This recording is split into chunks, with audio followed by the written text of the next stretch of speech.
ஆண்டவரும் இரட்சகரும் மீட்பருமாகிய இயேசு கிறிஸ்து நாமத்தினாலே உங்கள் யாவருக்கும் அன்பின் வாழ்த்துக்கள். இந்த நாளில் கூட கர்த்தருடைய நாமம் மகிமைப்படுவதாக. நாம் தலைகளை தாழ்த்தி ஆண்டவரை நோக்கி பார்ப்போம்.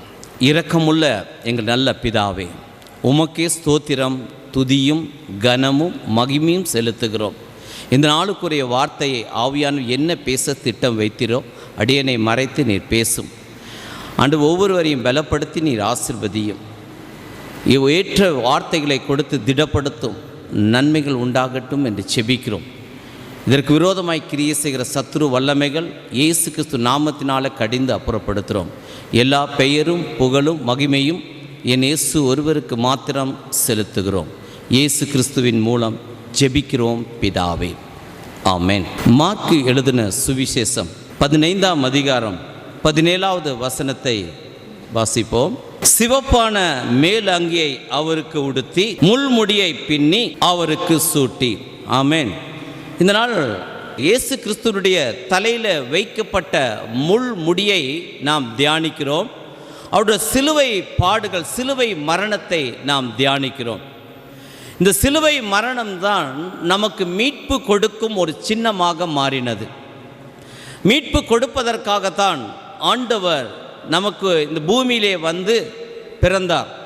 அதற்கு முன்பதாகவும் சிலுவை மரணம் இருந்தது. ரோமர்களுடைய மிக கொடூரமான ஒரு தண்டனை சிலுவை மரணம்தான். அந்த சிலுவையில் எத்தனையோ பேர்களுக்கு கொலை குற்றமாக சூட்டப்பட்டு அவர்களை கொன்று இருக்கிறார்கள். அவர்களுக்கு 3 ஆணிகளில் அடிக்கப்பட்டு தொங்க விட்டு இருக்கிறார். ஆனால் இயேசு கிறிஸ்துவுக்கு முன்னும் இயேசு கிறிஸ்துவுக்கு பின்னும் எந்த ஒருத்தருடைய தலையிலையும் முள் கிரீடம் என்பது வைக்கப்படவில்லை. முள் வைக்கப்படாமல் தான் அவருடைய மரணம் உண்டானது. அந்த முள் எதற்காக வந்தது என்று சொல்லி பார்க்கும் பொழுது, நம்முடைய சாபமான முள்முடியை இயேசு தலைமேல் சுமந்தார். இந்த சாபத்தின் அடையாளமாக தான் அந்த முள்முடியை இயேசு சிலுவையிலே சுமந்தார். ஒரு வசனத்தை கூட நாம் வாசிக்கலாம். ஆதியாகமத்தின் புஸ்தகம் 3ஆம் அதிகாரம் 17-18 வசனங்களை வாசிப்போம். பின்பு அவர் ஆதாமை நோக்கி, நீ உன் மனைவியின் வார்த்தைக்கு செவி கொடுத்து புசிக்க வேண்டாம் என்று நான் உனக்கு விலக்கின விருட்சத்தின் கனியை புசித்தபடியினாலே பூமி உன் நிமித்தம் சபிக்கப்பட்டிருக்கும். நீ உயிரோடு இருக்கும் நாளெல்லாம் வருத்தத்தோடே அதன் பலனை புசிப்பாய். அது உனக்கு முள்ளும் குறுக்கும் முளைப்பிக்கும். வெளியின் பயிர் வகைகளை புசிப்பாய். ஆமென். ஒரு கீழ்ப்படியாமையினாலே நம் உலகத்தில் ஒரு சாபம் வந்தது. ஆதாம் தன் மனைவியுடைய பேச்சை கேட்டு விலக்கப்பட்ட கனியை அவர் புசித்தது நிமித்தமாக, உன் மனைவியின் வார்த்தைக்கு நீ செவி கொடுத்து புசிக்க வேண்டாம் என்று நான் விலக்கின விருட்சத்தின் கனியை புசித்தபடியினாலே பூமி ஆதாமின் நிமித்தம் சபிக்கப்பட்டதாய் இருக்கும். ஆமென். இந்த பூமிக்கு சாபத்தை கொண்டு வருவதற்காக ஆதாம் தேவன் வார்த்தை கீழ்ப்படியவில்லை. பாவம் செய்வதனால் நாம் பாவி அல்ல. நாம் நினைக்கிறோம், நாம் பாவம் செய்ததனால் தான் நான் பாவி என்று நினைக்கிறோம். நான் பாவம் செய்ததினால் நான் பாவி அல்ல, நான் பாவத்தில் பிறந்ததினால் பாவம் செய்கிறோம். நம்முடைய ஜீன் அப்படிதான் வந்து விட்டது. பாவத்தோடு பிறகு அது தாவீது பக்தன் சொல்லும் பொழுது, என் தாய் என்னை பாவத்தில் கற்பம் தரித்தாள்.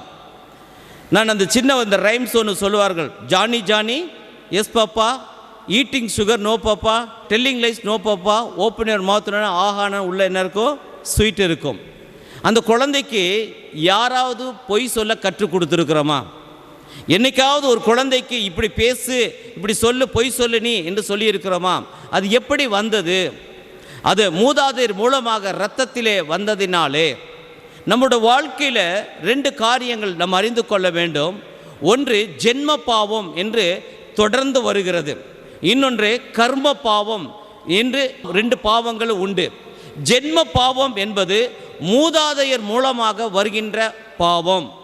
கர்ம பாவம் என்பது சமஸ்கிருத வார்த்தையுடைய பெயர் தான். அது கர்மம் என்பது நாம் செய்கின்ற செய்கையின் பலன்தான் நமக்கு உண்டாகிறது. இந்த பாவத்தையும் சாபத்தையும் ஒரு மனிதன் சுமந்து கொண்டுதான் இந்த பூமிக்கு வருகிறான். பிறக்கும் போதே பாவத்தோடு பிறக்கிறான். ஆனால் ஆண்டவர் நம்மை மீட்கும்படியாக ஒரு பாதை ஒன்றை வகுத்து கொடுத்தார். முதலாவது ஆதாம் கீழ்ப்படியாமினால பாவம் செய்ததினாலே இயேசு நமக்கு ஒரு மீட்பை உண்டாக்கும்படி கலாத்தியருக்கு எழுதின நிருபம் 3ஆம் அதிகாரம் 10ஆம் வசனத்தையும் 13வது வசனத்தையும் நாம் வாசிக்கலாம். நியாய பிரமாணத்தின் கிரியைக்காரராகிய யாவரும் சாபத்துக்கு உட்பட்டு இருக்கிறார்கள். நியாய பிரமாண புஸ்தகத்தில் எழுதப்பட்டவைகளை எல்லாம் செய்யத்தக்கதாக அவைகளில் நிலைத்திராதவன் எவனோ அவன் சபிக்கப்பட்டவன் என்று எழுதியிருக்கிறதே. 13ஆம் வசனத்தை வாசிப்போம். மரத்திலே தூக்கப்பட்ட எவனும் சபிக்கப்பட்டவன் என்று எழுதியிருக்கிறபடி கிறிஸ்து நமக்காக சாபமாகி நியாய பிரமாணத்தின் சாபத்திற்கு நம்மை நீங்களாக்கி மீட்டு கொண்டார். ஆமென்.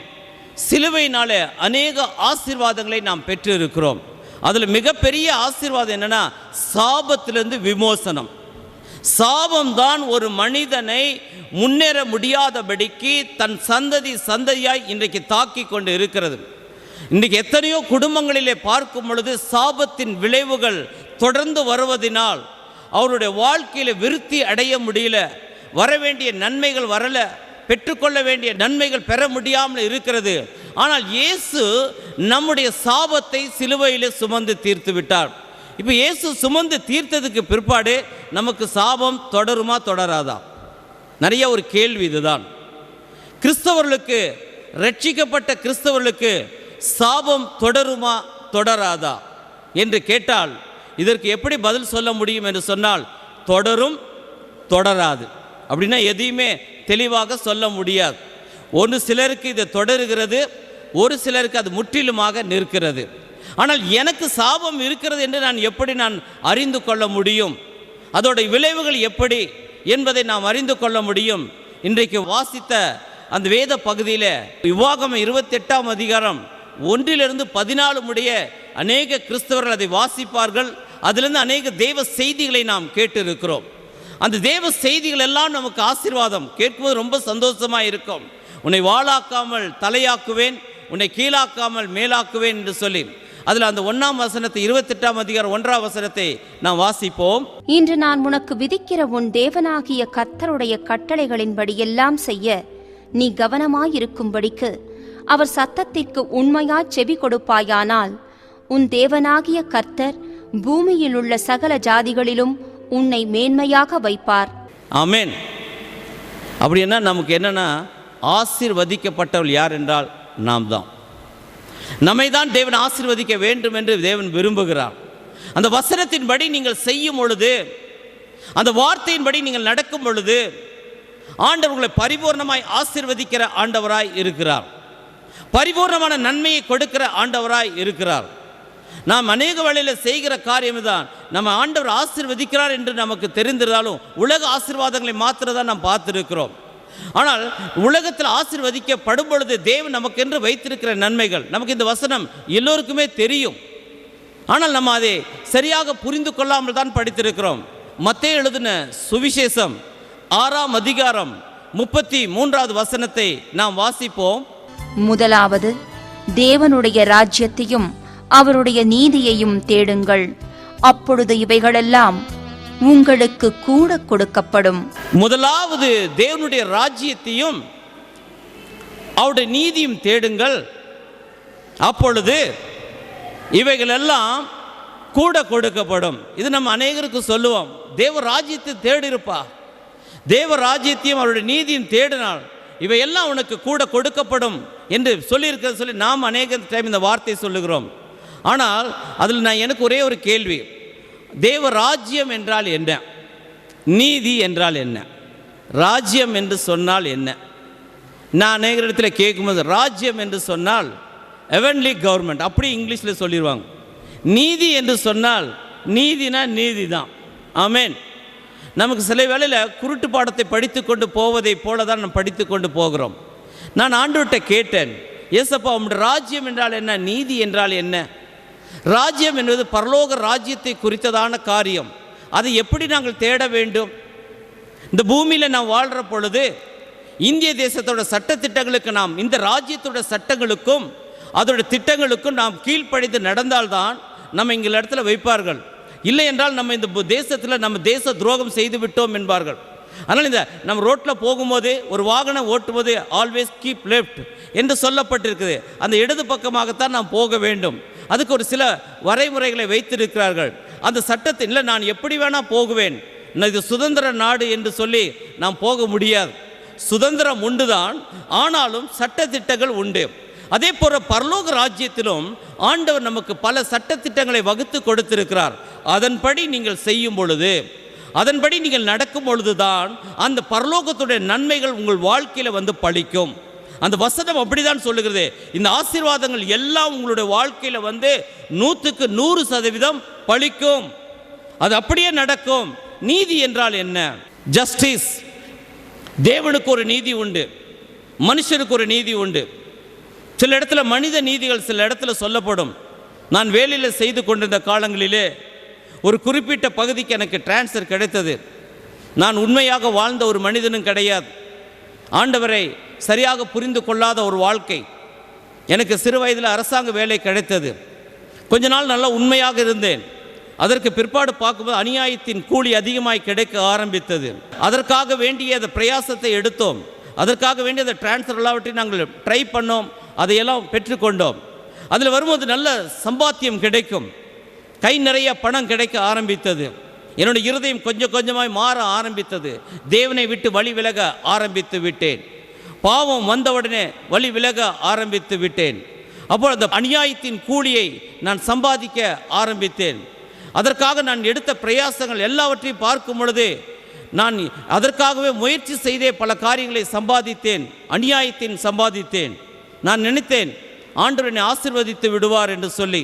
ஆனால் ஒரு பக்கம் ஜெபம் செய்வேன், இன்னொரு பக்கம் இந்த பாவத்தையும் நான் செய்து கொண்டு வந்தேன். இந்த பணம் வீட்டுக்குள்ளாக வரும், நன்றாக இருந்தது போலதான் இருந்தது. ஆனால் ஒரு குறிப்பிட்ட நாட்கள் வந்தது. அந்த நாட்கள் வந்த உடனே ஆண்டவர் என்னை ஊழியத்துக்கு அழைத்தார். நான் நினச்ச சகையை போல நான் ஒன்றும் பரிசுத்தவானோ நீதிமானோ கிடையாது. சகையோட வாழ்க்கை நமக்கு தெரியும். சகையிடம் சொன்னார்கள், ஆண்டவர் சொல்லும் பொழுது சகையோ இயேசு எப்படிப்பட்டவரோ என்று பார்க்க வகை தேடினான். அவன் வகை தேடி அவன் ஒரு காட்டத்தி மரத்தில் ஏறி இருக்கிறான். அங்கே இருக்கும்பொழுது இயேசு அந்த மரத்துக்கு நேராக நடந்து வர்றார். எரிகோவிலிருந்து எருசலேம் நோக்கி நடந்து வருகிறார். எரிகோ என்பது ஒரு பள்ளத்தாக்கான இடம், எருசலேம் என்பது ஒரு மேடான இடம். அதனால் அவர் ஓடி அதற்கு முன்பதாக வந்து மரத்தில் ஏறிக்கொள்கிறார். இந்த இயேசு எப்படிப்பட்டவரோ என்று சொல்லி இயேசு ஒரு வேளையில் வரும்பொழுது அந்த மரத்தை அண்ணாந்து பார்த்து சகையை பார்த்து, சகையுவே மரத்தை விட்டு கீழே இறங்கி வா, இன்றைக்கு நான் உன் வீட்டில் தங்க போகிறேன் என்று சொன்னார். பாவிகளை ரட்சிக்க மனுஷகுமாரன் பூமிக்கு வந்தார். ஆமேன். நம் பாவத்தை எல்லாம் அவர் பார்க்கறதில்லை. ஆனால் அவர் இறங்கி வந்தார். வந்த உடனே இவருக்கு ஒரே ஆச்சரியம். அவர் ஆயக்காரனா இந்த பில் கலெக்டர். அவர் ரோமருக்கு ராஜ்யத்துக்கு வேலை செய்து கொண்டு வந்தார். அவர் ரோமர் கிடையாது, அவர் யூதர் தான். ஆனால் அந்த ரோமருக்கு இவர் வேலை செய்து கொண்டு வந்தார். அந்த அரசாங்கத்துக்கு வாங்க வேண்டிய சில காரியங்கள் எல்லா டாக்ஸ் கலெக்டர் இவராகத்தான் இருந்தார். எல்லோரும் இயேசு கூட தான் வருகிறார். இயேசு கூடவே வந்து கொண்டு தான் இருக்கிறார். எல்லோரும் சொன்னார்கள், இவன் பாவியான மனுஷன், இவரோட வீட்டுக்கு இயேசு போகிறாரே என்று சொல்லி எல்லோரும் அவரை குறித்து குறை சொன்னார்கள். இயேசு ஒரு வார்த்தை கூட குறை சொல்லவே கிடையாது. ஆனால் கொஞ்ச நேரம் ஆனதுக்கு பிற்பாடு இவன் ஒரு வார்த்தை இயேசுவிடம் அறிக்கை பண்ணுகிறான். என்ன சொல்லுகிறான்? ஆண்டவரே, நான் ஒரு நிமிடம் அநியாயமாய் வாங்கியிருந்தால் 4 கத்தனையாய் திரும்ப கொடுத்து விடுகிறேன். என் சொத்தில் பாதியை ஏழைக்கு கொடுத்து விடுகிறேன் என்று அவன் இயேசுவிடம் அறிக்கை பண்ணுகிறான். தன் சொத்தில் பாதி ஏழைக்கு கொடுத்து விடுகிறான். ஒரு நிமிடம் அநியாயமாய் வாங்கினால் அதை 4 தனியாய் திரும்ப கொடுத்து விடுகிறேன் என்று சொன்னார்.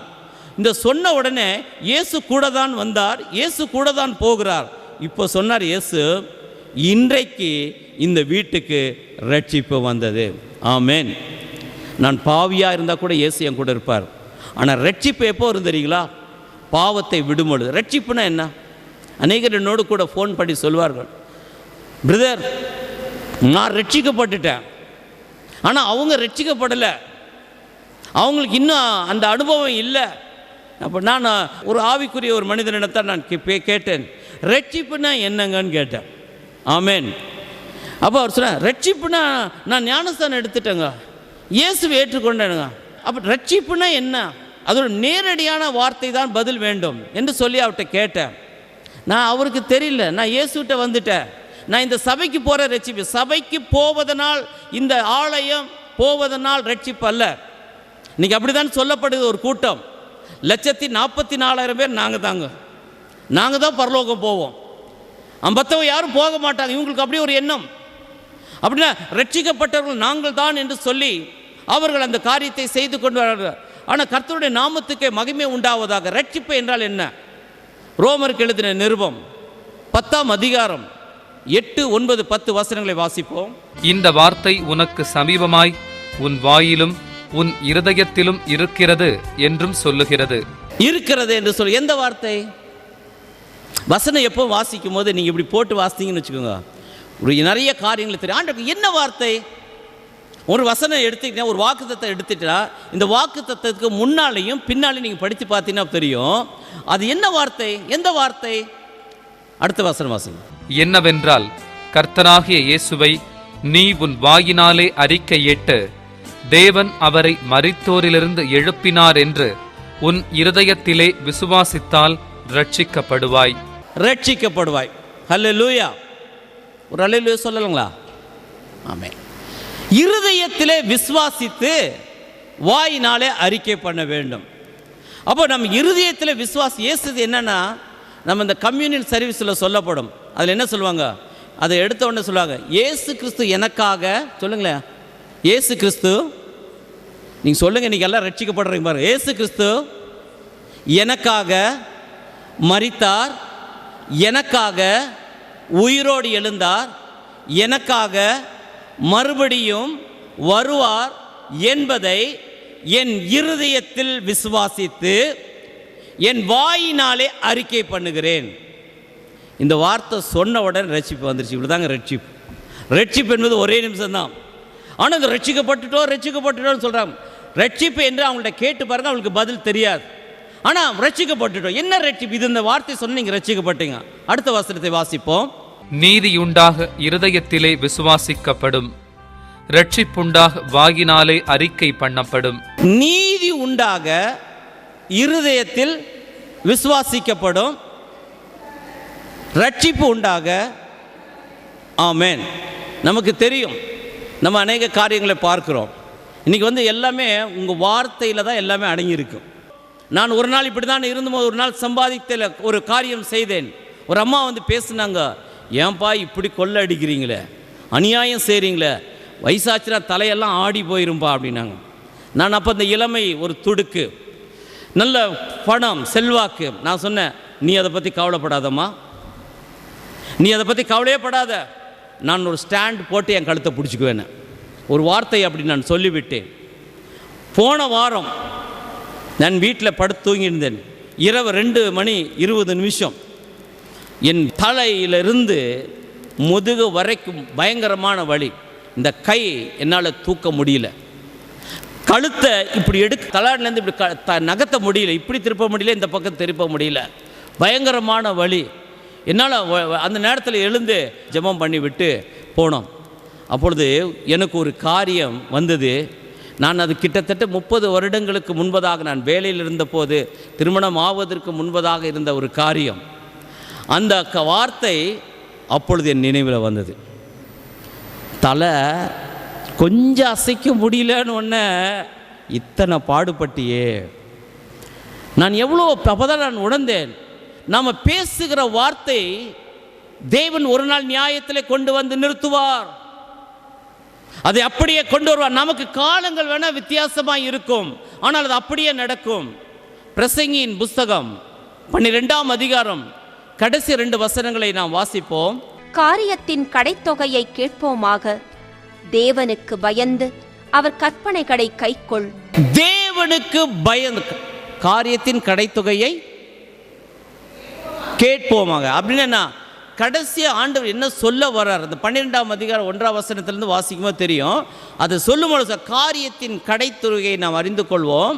தேவனுக்கு பயந்து அவர் கற்பனைகளை கைக்கொள். எல்லா மனுஷர் மேலும் விழுந்த கடமை இதுவே. எல்லார் மனுஷரும் இதுதான் செய்ய வேண்டும். வாலிபனே, உன் வாலிப பிராயத்தில் உன் சிருஷ்டிகரை நினை என்று சொல்லப்பட்டு இருக்கிறது. தீங்கு நாட்கள் வருவதற்கு முன்பும் நமக்கெல்லாம் பலன் குன்றி போகும் பொழுது தான் நம்ம உணர ஆரம்பிக்கிறோம். இளம் பிராயத்தில் எப்படி வேணா காரியத்தை நகர்த்தி போய்கொண்டு விடுகிறோம். கொஞ்ச நாள் ஆகும் பொழுது தெரிகிறது, ஒரு சின்ன ஒரு எலும்பு மாறினால் முடிஞ்சிருச்சு. ஒரு சின்ன ஒரு பிரச்சனை வந்தால் தெரியும் மனுஷன் அவ்வளவுதான், என்னவோ பெரிய பலன் என்று சொல்லுகிறோம். சங்கீதம் 90 வாசிக்கும் பொழுது மனுஷனுடைய ஆயுசு நாட்கள் 70, பலத்தின் மிகுதியாய் 80 இருந்தாலும் அதன் மேன்மையானது வருத்தமும் சஞ்சலமுமே. ஆமேன். அவனோட வாழ்க்கை அவ்வளவுதான். இந்த குறுகிய கட்ட வாழ்க்கையிலே நாம் வாழ்கிற வாழ்க்கை தான் நாம் போக வேண்டியது மோட்சமா நரகமா என்று நிரூபிக்க வேண்டிய இடம் இந்த இடம். நாம் செய்கிற நன்மையானாலும் தீமையானாலும் தேவன் அதை ஒரு நாள் நியாயத்திலே கொண்டு வந்து நிறுத்துவார். எதுவானாலும் சரி, அவன் செய்கைக்கு தக்க பலன் என்னோடு கூட வருகிறது என்று இயேசு சொல்லி இருக்கிறார். அவர் சொன்னால் சொன்னதுதான். ஆமேன். நன்மை செய்தால் மேன்மை இல்லையோ, பாவம் செய்தால் பாவம் உன் வீட்டு வாசற்படியிலே படுத்திருக்கும் என்று ஆண்டவர் சொல்லுகிறார். ஒரு நாள் அல்ல, 2 நாள் அல்ல, அது நம் வாழ்க்கையில் அப்படியே பின்தொடர ஆரம்பித்து விடும். கர்த்தருடைய நாமத்துக்கு மகிமையும் ஸ்தோத்திரமும் உண்டாவதாக. அதனால் அந்த சாபம் குறித்து அந்த இப்படியெல்லாம் சம்பாதித்து விட்டு வந்தால் ஆண்டவர் ஒரு நாள் ஊழியத்துக்கு அழைத்தார். ஆண்டவர் ஒரு காரியத்தை ஒவ்வொரு விதமாக அழைப்பார். ஒருவரை அழைத்த பிற்பாடு ரெடி பண்ணுவார், சிலரை ரெடி பண்ண பிற்பாடு தான் அழைப்பார். சில ப்ரிப்பேர் பண்ணிவிட்டு கொண்டு வந்துட்டா பிரச்சனை இல்லை. அழைச்சிட்டு ரெடி பண்ணான்னு வச்சுக்கோங்க, ரொம்ப கஷ்டம். எப்படின்னு கேட்டால் அப்படியே செதுக்குவார், ஒவ்வொன்றையாக உருவாக்குவார். நாம் செய்த அத்தனை காரியத்தையும் தேவன் நியாயத்தில் கொண்டு வந்து நிறுத்துவார். அப்புறம் கடைசியில் ஆண்டவரே, டோட்டலி ஐ அம் சரண்டர் லார்ட், நான் முழுமையாக என்னை ஒப்பு கொடுக்கிறேன். ஆமேன். ஆண்டவருக்கு எப்போ ஒரே ஒரு வார்த்தை தான். யோனாவிட சொன்னார், நினிவே பட்டணத்துக்கு போப்பா, அங்கே போய் ஒரு பிரசங்கம் பண்ணு, 40 நாளில் நினிவே அழியும். அங்கே செய்த பாவம் என் சமூகத்தை எட்டி விட்டது, நான் நினிவே அழிக்க வேண்டும், நீ போய் சொல்லு என்று சொல்லுகிறார். இவருக்கு நினிவே போவதற்கு மனது இல்லை. இவருக்கு தர்சீசுக்கு கூலி கொடுத்து போகிறார். ஆண்டவர் போகணும் விட்டு ஆண்டவர் பேசாம விட்டார். ஆண்டவர் அதுக்கப்புறம் யோனாவிடம் போய் நீ மறுபடியும் போய் சொல்லுன்னு சொல்லவே இல்லை. ஒரு டைம் சொன்னார், செய்யலைன்னா விட்டுருவார். ஆனால் விட்டுட்டு என்ன அனுப்புனார் அடுத்தது? அப்புறம் தான் பிரச்சனை ஆரம்பிக்குது. புயல் நல்லா போயிட்டு இருந்த கப்பல் புயல் அடிக்க ஆரம்பித்தது. கடல் கொந்தளிப்பு வந்துருச்சு. நமக்கு கொந்தளிப்பு வந்த உடனே நாம் நம்மை நிமிர்த்தி சரி செய்து கொள்ள வேண்டும். கொந்தளிக்க ஆரம்பித்தது. இவர் ஒன்றுமே தெரியாதது போல கப்பலின் அடித்தட்டில் போய் படுத்துட்டார். நல்லா நிம்மதியாக தூங்குறார். எல்லாம் அங்கே பதறாங்க. அப்புறம் இவரை எழுப்பிவிட்டு யார் என்னன்னு கேட்கும் பொழுது, உங்கள் எல்லாம் அவங்கவுங்க கடவுள்கிட்ட வேண்டுங்கன்னு. கடவுள்கிட்ட வேண்டுனா பதில் கிடைக்கும் என்று அறிந்திருக்கிற யோனா தூங்குகிறான். எங்கெங்கேயோ கரெக்டாக பதில் கிடைக்கும்னு சொல்கிறவங்கள நீ முடிச்சிருக்காங்க. ஜெபிக்க வேண்டிய நாம் தூங்கினால் சாத்தான் என்ன செஞ்சிருவான்? களையை. ஆமன். எப்பப்பா களை விதைத்தான்? தூங்கிட்டு இருக்கும் போது விதைத்து விட்டான். அப்புறம் எழுந்து அவர் சொன்னார், நான் யார் தெரியுமா? எபிரேயருடைய தேவனுக்காக ஊழியம் செய்ய வந்தவன், ஆண்டோட வார்த்தைக்கு கீழ்ப்படியாமல் போனேன், அதனால் என்ன தூக்கி கடலில் போட்டிருக்கோம், உங்கள் பிரச்சனை நீங்கிறோம் என்று சொன்னான். இப்போ இவங்களுக்கு இன்னும் பயம் ஆயிடுச்சு. ஏன்னு கேட்டால் நிறைய பேர் ஊழியக்காரர்களை பற்றி பேசுகிறதுக்கே பயம். ஊழியக்கார்ட்ட சொல்லவும் முடியல, மெல்லவும் முடியல, முழுங்கவும் முடியல. இவர் தூக்கி போட்டாலும் பிரச்சனை ஆயிரும் சொல்லி இவங்கெல்லாம் கடவுள்கிட்ட வேண்டி ஒரு பொருத்தனை பண்ணி இவங்கெல்லாம் எபிரேயர் தேவன்கிட்ட வேண்டி இவர்கள் ஜெபம் பண்ணி விட்டு அவரை கடலில் போட்டாங்க. கடல் அமைதி ஆயிடுச்சு. காம் அப்படியே அமைதியாக வந்துருச்சு. ஆனால் மீனுக்கு தேவன் கட்டளையிட்டார். நம்மை தேவன் எவ்வளோ அன்பு கொள்கிறார் பாருங்க. யோனாவை கைவிடல. ஒரு மீனை விழுங்கி மீன் வயிற்றில் ஒரு 3 நாள் ட்ரைனிங் கொடுத்தார். ஃபுல் ஃபாஸ்டிங், கம்பல்சரி ஃபாஸ்டிங் போட்டார். அங்கே மீன் வயிற்றுக்குள்ளேருந்து ஒரு ஜெபம் பண்ணுறார். அங்கே பொருத்தனையும் பண்ணுறார். ஆண்டவரே நான் போய் சொல்கிறேன் ஆண்டவரே. சொல்லி முடித்த உடனே அவர் சொல்கிற வரைக்கும் ஆண்டவர் என்ன செஞ்சிட்டாரு? வச்சிட்டார். ஆண்டவரே நீ எப்பொழுது ஆண்டவரோட முழுமையாக உன்னை சரண்டர் ஆக்குறியோ அது வரைக்கும் தேவன் மீன் வயிற்று என்ற சிறையைப் போல ஏதோ ஒரு சிறையிலே நம்மை வைத்திருப்பார். நமக்கு வர வேண்டிய நன்மைகள் வராது. நம் குடும்பத்தில் பல காரியங்கள் நடந்து கொண்டே இருக்கும். ஆண்டுகிட்ட சரண்டர் ஆன உடனே அந்த மீன் கொண்டு போய் அது கரையில் கக்கி விட்டது. அவன் போய் மறுபடியும் அந்த நினிவே தேசத்தில் போய் அவன் பிரசங்கம் பண்ணினான். அதற்கு பின்பாடு நடந்த சம்பவம் நமக்கு தெரியும். அந்த சம்பவம் என்ன என்று சொன்னால், அதற்கு பிற்பாடு அந்த தேசத்தை அவர்கள் மனம் திரும்பின உடனே தேவன் அழிக்காமல் காத்து கொண்டார். ஆண்டவரை நோக்கி பார்ப்போம். முக்கியமான வேலைக்குள்ளாக நாம் வந்திருக்கிறோம். இதுவரைக்கும் நீங்கள் எதிர்பார்த்த காரியங்கள் இனி நடக்கும். டுடே, இந்த இரவு முக்கியமான ஒரு இரவு. இது முக்கியமான ஒரு விடுதலை நாள். உங்கள் வாழ்க்கையில் ஒரு விடுதலை கொடுப்பதற்காக தேவகுமாரனாகிய இயேசு கல்வாரியிலே நம் சாபத்தை சுமந்தவர் இறங்கி வந்திருக்கிறார். உங்கள் அருகிலே தான் இருக்கிறார். சொல்லுங்கள், ஆண்டவரே, இதுவரைக்கும் என் குடும்பத்தில் இந்த நன்மையான காரியம் நடக்கலை. ஏன் எனக்கு இப்படி நடந்தது? ஒருவேளை நான் செய்த பிழையோ, என் பெற்றோர்கள் செய்த பிழையோ, எதுவாக இருந்தால் இன்றைக்கு நான் என்னை ஒப்பு கொடுக்கிறேன். நான் அறியாமல் நான் செய்து விட்டேன், இனி இப்படி செய்ய மாட்டேன் என்று சொல்லி ஆண்டவரிடத்தில் நீங்கள் அறிக்கை பண்ணுங்கள். கர்த்தர் உங்கள் ஜெபத்தை கேட்பதற்காக உங்கள் அருகிலே நிற்கிறார். எந்த மனுஷனும் கேட்க வேண்டாம். தேவனே அதை பார்த்து கொண்டு இருக்கிறார். ஆண்டவர் உங்கள் உள்ளத்தை பார்க்கிறார். ஒரு பெரிய ஒரு சுத்திகரிப்பை உண்டாக்குவதற்காக இயேசு வந்திருக்கிறார். நான் உனக்காக சாபமாயிருக்கிறேன். இன்றைக்கு நீ அறிக்கை பண்ணதை நான் கேட்டிருக்கிறேன். பரலோகம் இறங்கி வந்திருக்கிறது. ஆசீர்வதிக்கிற ஆண்டவர் உன் அருகிலே நிற்கிறார். இதுவரைக்கும் செய்த பாவத்தின் விளைவுகள் உன்னை விட்டு நீங்கிறது. சாபத்தின் தொடர்புகள் முறிக்கப்படுகிறது. ஆசீர்வதியும் ஆண்டவரே, நீர் ஆசீர்வதியும். நீ சொன்ன வார்த்தையை ஒன்று மறைக்காமல், அடிமை இந்த ஊழியக்காரனை நின்று உம்முடைய ஸ்தானத்திலே நின்று இந்த வார்த்தையை சொல்லி இருக்கிறேன். ஆண்டவரே, நான் சுயமாய் எதையும் பேசவில்லை என்பதை நீர் அறிந்திருக்கிறேன். என் பிள்ளைகள் 100% இனி நன்மைகள் காணட்டும், சமாதானத்தோடு வாழட்டும், வரவேண்டிய ஆசீர்வாதங்கள் வரட்டும், கடன் தீராத கடன் தீரட்டும், பலவீனங்கள் மாறட்டும். ஆண்டவரே, எல்லா எலும்பு வியாதிகள், நரம்பு வியாதிகள், மூளை பகுதியில் இருக்கிற பலவீனம், இரவிலே தூக்க வட முடியாதபடி இருக்கிற அத்தனை பலவீனமும் இயேசு கிறிஸ்து நாமத்தினாலே நீங்கும்படி செபிக்கிறேன்.